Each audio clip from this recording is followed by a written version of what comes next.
பராசக்தி ஆனஸ்டா சொல்லணும் அப்படின்னாக்கா பராசக்தி ஒரு நல்ல படம் உண்மையிலேயே. அதாவது இந்த படத்தை வச்சு பண்ண அரசியல் தான் எனக்கு பிடிக்காத தவிர இந்த படம் எனக்கு ரொம்ப பிடிச்சிருக்கு. உண்மையிலேயே படம் நல்லா தான் பண்ணியிருக்காங்க.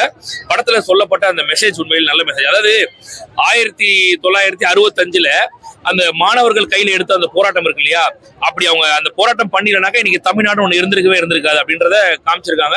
ஸோ அந்த வகையில பார்க்கும்போது உண்மையிலேயே நிறைய எஃபர்ட் போட்டிருக்காங்கன்னு தோணுச்சு. இன்னொரு விஷயம், இது வந்து எந்த ஒரு அரசியல் கட்சியும் சார்ந்த படம் இது கிடையாது. திரும்பவும் சொல்றேன், இது கம்ப்ளீட்டா வந்து அது இந்த மொழியை வந்து மாணவர்கள் கையில் எடுத்த ஒரு போராட்டமா தான் இது காமிச்சிருக்காங்க. அரசியல் சார்ந்த போராட்டம் இது கிடையாது. என்ன ஒண்ணு, எனக்கு இப்போ ஒரு கோரிக்கை இருக்கு அப்படின்னாக்கா அந்த கோரிக்கையை கொண்டு போய் நான் ஒருத்தட்ட சொல்றேன், நீங்க இதுக்கு சப்போர்ட் பண்றீங்கன்னாக்கா உங்களுக்கு நான் ஓட்டு போடுறேன் அப்படின்னு சொல்றேன் இல்லையா, அதன் வழியில தான் அண்ணா 1967 ஆட்சி அமைச்சிருக்காரு அப்படின்ற மாதிரி காமிச்சிருக்காங்க. ரெண்டாவது மொழிப்போர் தியாகிகள் அப்படின்னு சொல்லிருக்காங்க. ஸோ அது கம்ப்ளீட்டா வந்து இது அரசியல் கட்சி சார்ந்த படம் இது கிடையாது. ஒரு படமா பார்க்கும்போது உண்மையிலேயே அந்த டைம்ல நிறைய போராட்டம் பண்ணிருக்காங்க நிறைய பேர் அந்த மொழிக்காக அப்படின்றது தெரியுது. நல்ல ஒரு படம் உண்மையிலேயே எல்லாரும் பார்க்கலாம். பட் எல்லாருக்கும் இந்த படம் கனெக்ட் ஆகுமா அப்படின்றது ஒரு பெரிய கேள்விக்குறி. நான் இப்ப 2026 இருக்கேன். எனக்கு 1965 நடந்தது எனக்கு கனெக்ட் ஆகுமா? ஆகாது. நிறைய பேருக்கு எனக்கு இங்கே இப்போ ஊர்பட்ட பிரச்சனை கிடக்குது, நான் போய் அதை தெரிஞ்சுக்கணுன்ற மாதிரி இருக்கும். பட் என்ன பொறுத்த வரைக்கும் நான் எல்லா படத்தையும் பார்ப்பேன். நல்லா இருந்ததுன்னா கண்டிப்பா ரசிச்சு பார்ப்பேன். இந்த படம் எனக்கு பிடிச்சிருந்தது. கண்டிப்பா இருக்கு படத்துல லேக்ன்றது கண்டிப்பா இருக்குது. பட் இந்த கதையை அப்படிதான் எடுக்க முடியும். ஆனஸ்டா சொல்லணும்னா, அதாவது ஒரு ரொம்ப ஓவராவும் இந்தி திணிப்புனா நமக்கே அது கடுப்பாயிடும். வேணுண்டி இவங்க பண்றாங்களா அப்படிங்கிற மாதிரி. ஸோ அப்படி பார்க்கும்போது இந்த படம் ஓகே சார். சுதா கோங்கராவை தாண்டி வேற யாருன்னா இந்த படத்தை பண்ணியிருந்தாங்கன்னா சொதப்பிருப்பாங்க கண்டிப்பா. சுதா கோங்கரான்றதால கிளைமேக்ஸ் எல்லாம் சூப்பரா அப்படி கொண்டு போய் வச்சுட்டாங்க. நல்லா இருந்துச்சு. எதிர்பார்க்காத முடியாத மாதிரி இருந்து கிளைமேக்ஸ் எல்லாம் சூப்பரா பண்ணியிருந்தாங்க. உண்மையிலேயே சொல்றேன், எஸ்கேவை தாண்டி ரவி மோகனுக்கும் அதர்வாவுக்கும் பயங்கர வெயிட்டேஜ் கொடுத்துருக்காங்க. ரெண்டு பேருக்குமே அடுத்த லெவல் சொல்லணும் இந்த படம். உண்மையிலேயே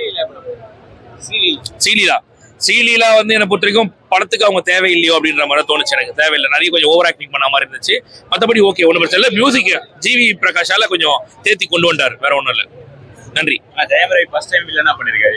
எப்படி பண்ணிருக்காரு? அது ஸ்டார்டிங்ல பார்க்கும்போது நமக்கு ஒரு மாதிரி தான் இருக்கும். ஆனா அதுக்கப்புறமா போக கிளைமேக்ஸ் போர்ஷன்லாம் பார்க்கும்போது இவர் தான்டா தரமான ஒரு வில்லன்டா அப்படிங்கிற எதுக்குன்னா நமக்கே தோணும், டே நீ தமிழ் தான்டா, நீ ஏன்டா இப்படி பண்ற அப்படின்ற மாதிரி தோணும். ஆனா கடைசியில அவர் ஒரு டைலாக் ஒன்று சொல்லிட்டு சாவாப்புல. அதுதான் உண்மையிலேயே ரவி மோகனை கொடுத்த ஒரு பெரிய இது.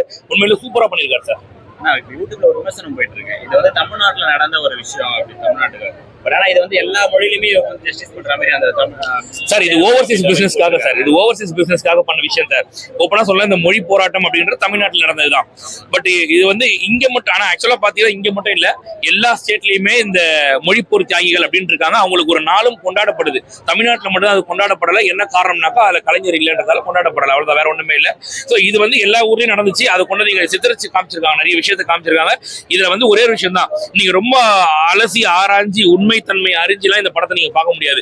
ஏன்னா இந்த படத்திலேயே நிறைய விஷயங்கள் சித்தரிக்கப்பட்டவைன்னு சொல்லிட்டு காட்டுறாங்க. அப்படி இருக்கும்போது இந்த படத்தை பார்க்கணும், உங்களுக்கு உணர்ச்சி போகணும்ன்றதுக்காக தான் நிறைய காட்சிகள் வச்சிருக்காங்கன்னு போது இது ஒரு படமா தான் பார்க்க முடியும். அதை தாண்டி நீங்க வந்து ஃபேக்ட் செக் எல்லாம் பண்ணிட்டு இருக்க முடியாது. படமா பார்க்கும்போது ஓகே, நீங்க அரசியலா பார்த்தீங்கன்னா உங்களுக்கு கடுப்பா தான் இருக்கும். சூப்பரா இருக்கு சார், சூப்பரா இருக்கு படம். சிவாவோட ஃபேன் இல்ல இருக்கீங்களோ இல்லையோ நீங்க வந்து பார்க்கலாம். உங்களுக்கு லீவுக்கு ஒரு என்டர்டெயின்மெண்டாகவும் பார்க்கலாம், எஜுகேட்டிவாகவும் பார்க்கலாம். அண்ட் சுதா மேம் வந்து இதான் ஃபர்ஸ்ட் படம் அவங்களுக்கு பாக்குறேன். நல்ல ஒரு உமன்லயே பானுமதி மேம் மாதிரி சொல்லலாம். நல்லா எடுத்திருக்காங்க. ஒரு படம்னா எப்படி டைரக்ட் பண்ணணும் அப்படின்றதுக்கு ஒரு எக்ஸாம்பிள் மாதிரி இருக்கு. அண்ட் படம் வந்து 2 hour 40 minutes நாங்க டக்குன்னு போயிடுச்சு. ஒரு நெக்ஸ்ட் அந்த ஒரு 2 மூவி மாதிரி அந்த மாதிரி இருந்தது. அண்ட் ஒரு ஹாரர், ஒரு டெரர் சீன்லாம் வந்து நமக்கு அருவருப்பா இல்லை. அந்த பிளட் எல்லாம் பார்க்கும்போது அழுகதான் வந்தது. நம்மள அறியாம நம்ம அம்மா நம்ம தாய்மொழின்றதுல அது வருது. அண்ட் ஒரு இதை வந்து வரலாறை எடுக்கும் பொழுது ஒரு என்டர்டெயின்மெண்டா கொடுக்கணும், அதை போரிங்கா கொடுக்க கூடாதுன்றது நல்லா கொடுத்துருக்காங்க. மூவி புரியல. மியூசிக் வந்து சூப்பரா இருக்கு. பட் இந்த சண்டை போட்டுக்கிட்டே ஓடுறாங்கல்ல அந்த ட்ரெயின் சீன், அதுல பிஜிஎம் கொஞ்சம் சவுண்ட் கம்மி பண்ணணும் அல்லது சைலன்ஸ் பண்ணணும்னு நினைச்சேன். ஏன்னா அவங்க பேசுறதுலாம் கேட்கல. ராணா டகுபதி பேசுறது கேட்கல. லாஸ்ட்ல ஜெயம் ரவி என்ன சொன்னார் அந்த பொண்ணுகிட்ட, அது வந்து உன்னை காப்பாத்தணும்னு சொல்லும், அது கேக்குது. இவர் பேசுறது வந்து கேட்கல. சப்டைட்டில் இல்லாதால எனக்கு அது கெஸ்ட்லயே போச்சு அவங்க என்ன பேசினாங்கன்றது. அது ஒரு சின்ன குறை தான். மற்றபடி ஜிவி சூப்பர்.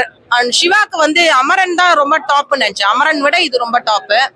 அண்ட் இந்த தொடர்ந்து வந்து தலைவன் அந்த மாதிரிலாம் போட்டுட்டு இருந்தார் இல்லையா இவர் உதயநிதி சார், அவருக்கு தான் இந்த டைட்டில் போகும் அப்படிலாம் சொன்னாங்க. நானுமே அவருக்கு போலியன்னு ஃபீல் பண்ணேன். உதய் சாரும் பிடிக்கும் எனக்கு. பட் அவர் நடிச்சிருந்தா இந்த அளவுக்கு நடிச்சிருக்க முடியாது. சிவா தவிர வேற யாருமே இந்த அளவுக்கு இந்த ட்ரெயின்ல இருந்து குதிக்கிறது, பாலத்துல இருந்து தொங்குறது, அவரே நேரடியா பண்ணது, டூப் இல்லாம பண்ணதுனால நமக்கு பாக்குறப்போ இன்னுமே அது ஆப்டா இருக்கு. நம்ம ஜாக்கி சான்க்குலாம் எப்படி இருக்கும் அந்த மாதிரி ஆப்டா இருக்கு. அதுக்கெல்லாம் அவர் ரொம்ப கஷ்டப்பட்டு பண்ணியிருக்காரு. அண்ட் ஒவ்வொரு படத்துக்குமே அவரு நல்லா செலக்ட் பண்ணி வேற லெவல் போறது. அது இதுல இருந்தே பார்த்துட்டு வரேன். சிவா வந்து அவருக்கு வந்து ஹேட்ஸ் ஆஃப். ரொம்பவே இந்த மொழி இது வந்து ஓடுமோ ஓடாதோன்னு நினைக்காம எடுத்து பண்ணாரு பாத்தீங்களா, அதுக்கு அவருக்கு பெரிய சல்யூட். பட் இது வந்து ஓடாத மாதிரி எடுக்கல, நல்லா ஓடுற மாதிரி பிளான் பண்ணி செதுக்கி எடுத்திருக்காங்க.